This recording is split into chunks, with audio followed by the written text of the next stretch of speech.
You are listening to Hip Hop and Horror.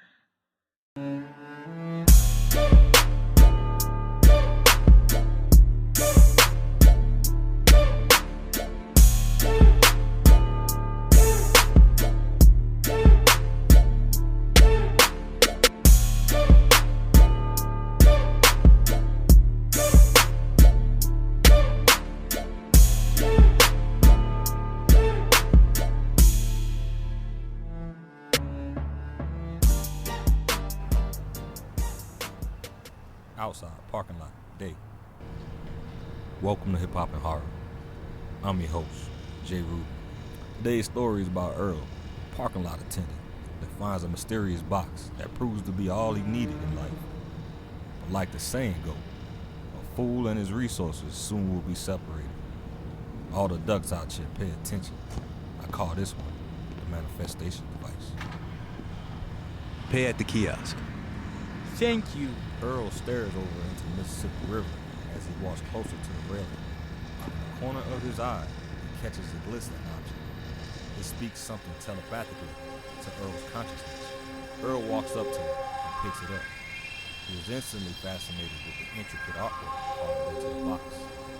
He looks around and puts it under his coat and makes his way back to the booth. Inside, parking lot booth, day. Earl grabs a drink out of his cooler. The parking lot booth is no more than a 20-foot metal container dressed to look like an office. He slides the box under the front desk in case someone walks up without him seeing. Can I get an extension? The guy startles Earl. Yeah, walk to your immediate left and you'll see the kiosk. The patron sniffs the air and jumps back. What you got in there, man? Smells like something died. I don't smell nothing. Okay, man. Okay, man. He gives Earl the weird look as he goes in the direction of the kiosk. Earl sniffs the air looking at the box. Nah, I don't smell nothing. He gets the unrelenting urge to look at the box. He sits his drink down on a desk in front of him after he took a sip. The box falls off his desk. He picks it up, shaking it, to see if he can guess what's in it.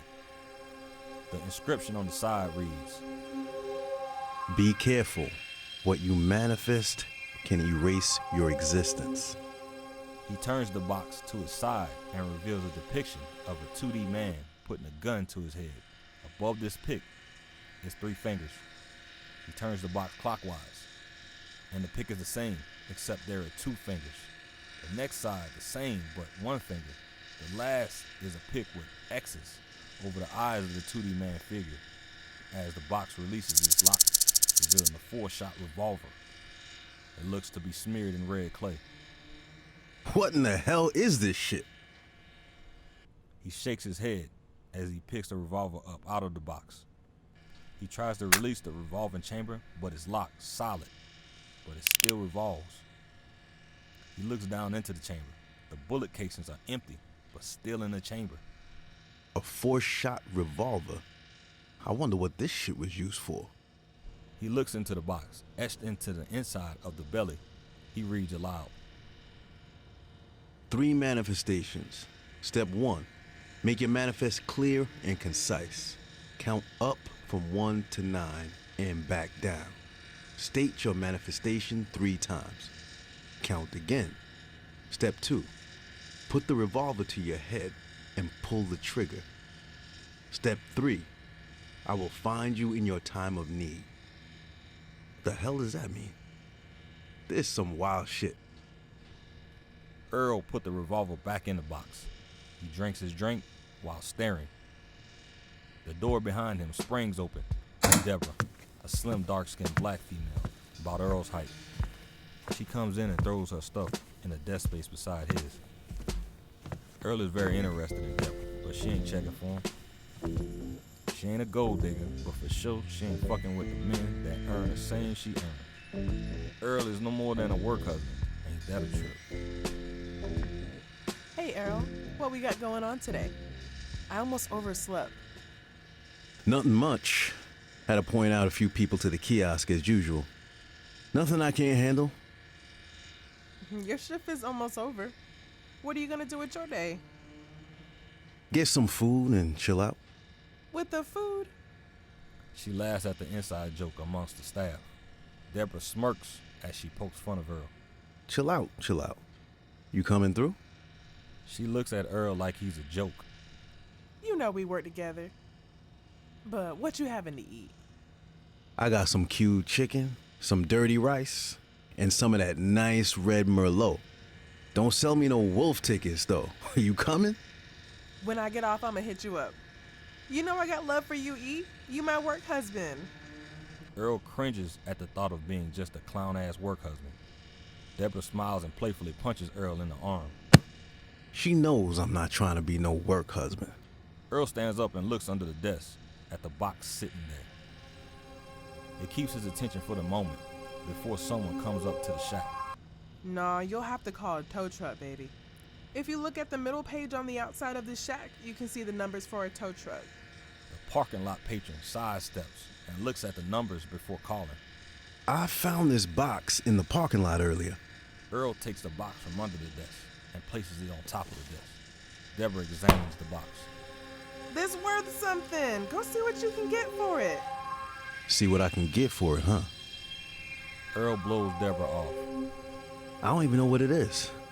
Anyway, you have a nice shift. I'm taking my box to the house. Start queuing at 6. Earl picks up the box. Whatever it is, it stinks. Earl walks out of the shack to his car and leaves the car lot. Inside Earl's house, day. Earl closes the door behind him, locking it. He takes his uniform shirt off to get comfortable. He walks in his kitchen and takes the chicken and a beer out of the refrigerator. He puts it next to the box on the kitchen table. I left that box in the car. How? He stares into the air as he tries to recollect if he bought the box inside. Either way, his attention now is on the contents of the box. He lifts up the top and takes the revolver out. Hieroglyphics are inscribed in the bottom of the box. Under it, inscribed into the wooden-looking box in small words, Manifestation Device. Under the small words, there are depictions of 2D pictures, like the ones on the outside of the box. The first depiction has the man holding a revolver to his head, with an action bubble representing a gunshot, standing on a solid ball representing a blue and green planet. The next depicts a man standing on top of a ball, representing a planet similar to the previous picture, with slight differences in the color and the continents. Earl puts the revolver down and grabs his beer and his plate and heads to the backyard. Earl grills as time passes. He nurses his drink, enjoying the cool breeze as he finishes grilling. The sun has went down, so he goes inside. Inside Earl's house, night. He sits his plate of chicken on the living room table. He checks his watch. It's 7:45. No missed calls. Some crazy shit selling wolf. He throws his phone on the other side of the couch, turning the TV on. A woman is on the TV talking that masterclass entrepreneur stuff. Faking ass teachers. I need to have my own. Earl watches the program and devours his chicken and drinks his beer. The idea of using that gun comes to his head. I could try it out. Let's try it out. It can't be that bad. Either it works or it don't work. There's no bullets in the gun. Earl looks for the revolver in the last place he left it, and it wasn't there. He finds it next to the plate of food. He reads the instructions again to himself. 9, 8, 7, 6, 5, 4, 3, 2, 1. I am an entrepreneur. 1, 2, 3, 4, 5, 6, 7, 8, 9. He does this 2 more times. He grabs the revolver and puts it to his head. He takes one more look at the casings inside the chamber. They are empty for sure. Let's do this. With the revolver to his head, he pulls the trigger. Everything goes black. Inside Earl's house, day. Earl wakes up to the television playing in his living room. The box and the revolver are gone. Earl dismisses what happened last night right away. He gets ready for work. For some reason, he can't find his uniform. He decides to just put on some khakis, and a wrinkled polo shirt. Can't believe I can't find my uniform, but this will work. Wait, I went to sleep in my pants. There's no reason it shouldn't be on me. I wasn't sleeping that hard. Wait, did that gun work? Earl is puzzled, but puts his clothes on and jumps in his car. The whole way driving to work, he plays a night in his head over and over. He pulls up to the parking lot, jumps out the car. Inside, parking lot booth, day.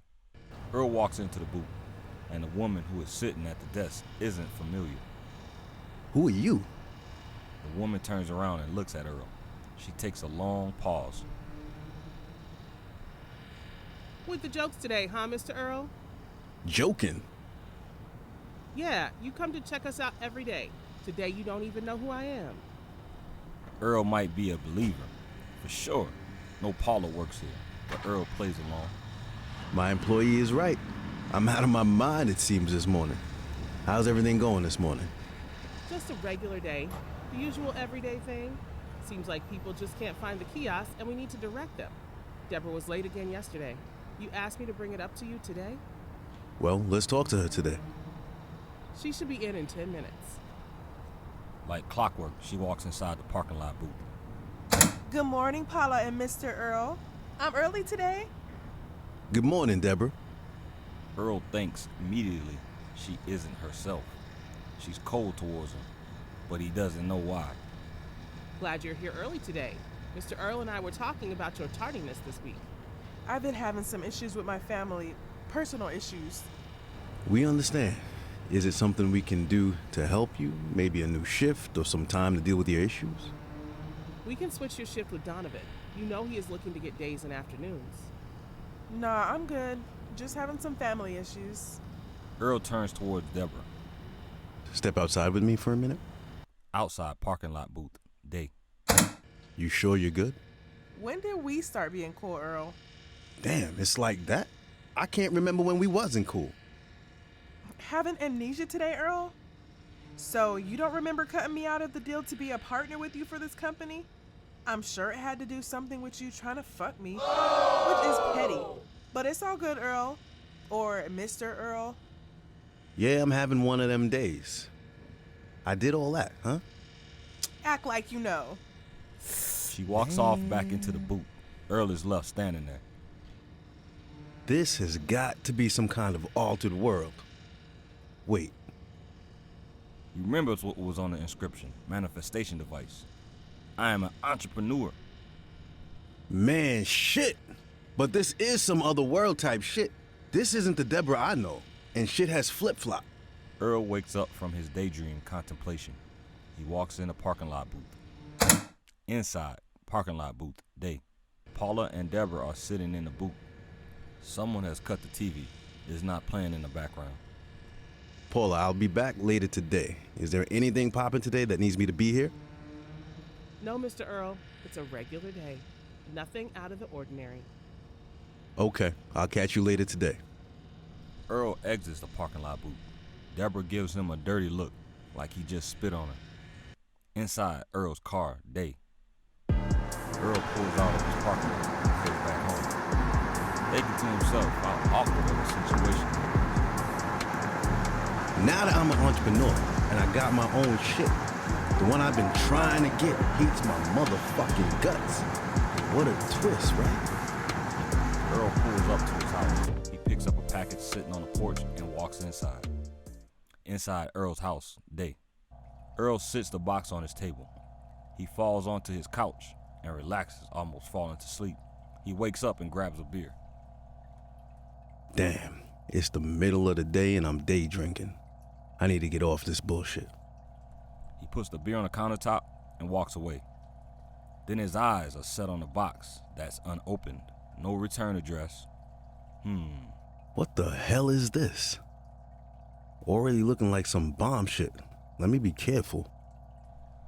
He opens the box, looking back at him.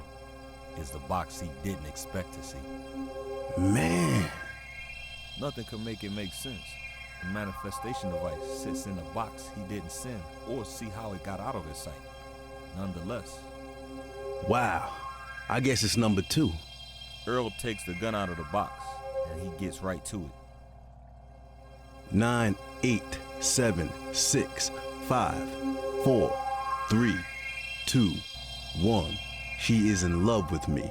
1, 2, 3, 4, 5, 6, 7, 8, 9. He does this 2 more times. He grabs the revolver and takes one more look at the casing inside of the chamber. Puts the revolver to his head and pulls the trigger. The buzzing of the electronics and the fish in the aquarium all paused like a stopwatch was pressed on time. For a second, the light from the sun goes out, almost like a plane is passing over the sun, casting a shadow. There are no planes, and he is inside. What was that? Earl opens the door. He can't believe his eyes. Deborah walks through the door. I forgot my keys. What time did they want to meet this afternoon? Huh? Earl still is trying to gather himself. The Albracks, this afternoon's meeting? Come on now, E. E? I'm tripping, Deborah. You gotta bring me up to speed. What's going on, Earl? You sick today?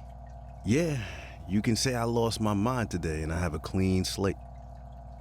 Earl, come on now. I'm gonna need you to pull it together, bae. We closing today. I always loved your drive, babe. Life is good when you got somebody solid on your side. Earl kisses Deborah on her lips, so excited at what is happening right before his eyes, he doesn't care if the world has stopped. So as long as he enjoys his life as he wanted. I got this meeting this morning. Okay, I'll let you go this time. What time we meeting this afternoon? 3 at 1242 Charles Avenue. You gonna make it? Need you to be there. This us. Come on, nah, I'll be there early. Okay. We can get something to eat at Shake's after? I really hope this goes through. We need this one to go right. We got it, don't trip, boss lady. Deborah grabs her keys off the countertop, kisses Earl again, and leaves out the door. Earl looks through the peephole. He celebrates by dancing in his socks and boxers. His fantasy woman is his, and he is a successful entrepreneur, but there is more. Life is good. What more can I ask for? He clicks through the channels on the TV. The television program is on a documentary about psychics. He goes in the other room to get dressed and comes out looking like he is about to do business. His suit, shoes, and the tie makes him look much more sharper.